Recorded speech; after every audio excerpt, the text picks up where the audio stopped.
Nasaan na kaya yung cellphone na yun?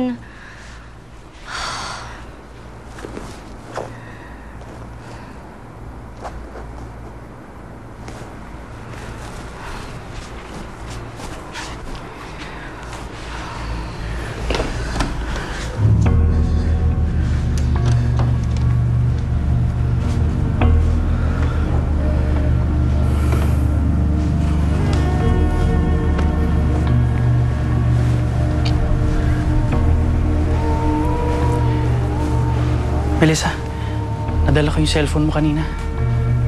I'm sorry. May tumawag ba? Nag-text?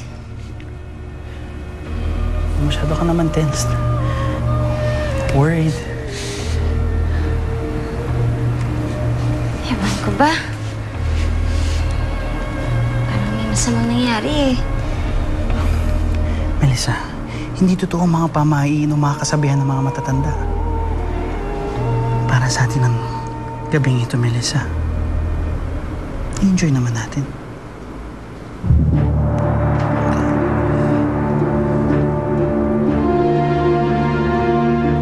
Mawawa naman yung si Lando, no? Iniwanan ng asawa dahil sa tagal ng sentensya niya. Pareho pala kami ng sitwasyon ni Lando. Ang pagkakaiba lang namin, ako iniwan ako bago pa ako makulong. Talo ka kung patuloy mong iisipin yung mga tao sa labas, Felix. Ako, kalimutan mo na nga yung asawa mo. Palagay ko, kinakalimutan ka na rin niya. Pero mahal ko pa rin siya. Sa kabila ng mga nangyari sa amin. Ikaw na lang yata ang may pagmamahal sa kanya eh. Ibig lang sabihin nun, lugi ka.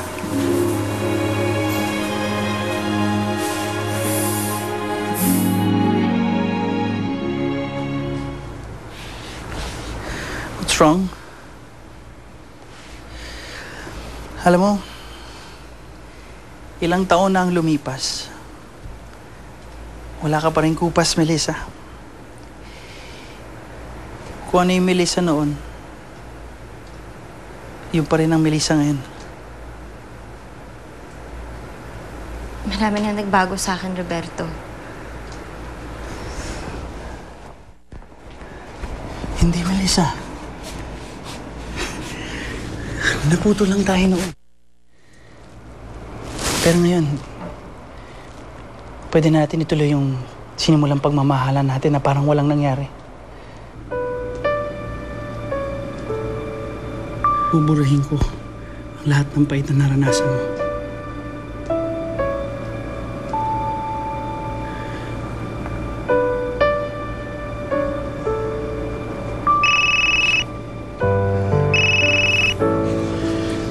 Titigil din yan. Baka importante eh. Melissa, titigil din yan. Teka lang, Roberto. Sasagutin ko lang.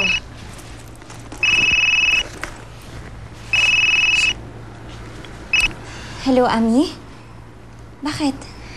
Mare, hanggang ngayon wala pa rin yung nanay mo. Pinabantayan niya sa akin si Eva pero hanggang ngayon wala pa rin siya. Ha? Saan naman daw yung nagpunta? Ang paalam niya sa akin, may importante lang daw siyang lalakarin. Eh, baka naman na traffic lang yun. Mare, wala nang traffic ng ganitong oras. Sige, di bali na nga. Magtawagan na lang tayo. Iaakit ko na lang muna to si Eva. Nakatulog na sa sofa. Kakaintay sa lola niya. Sige. Salamat, Ami, ha?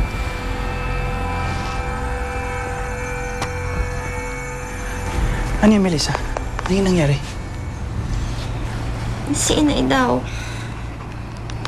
Wala pa siya sa bahay.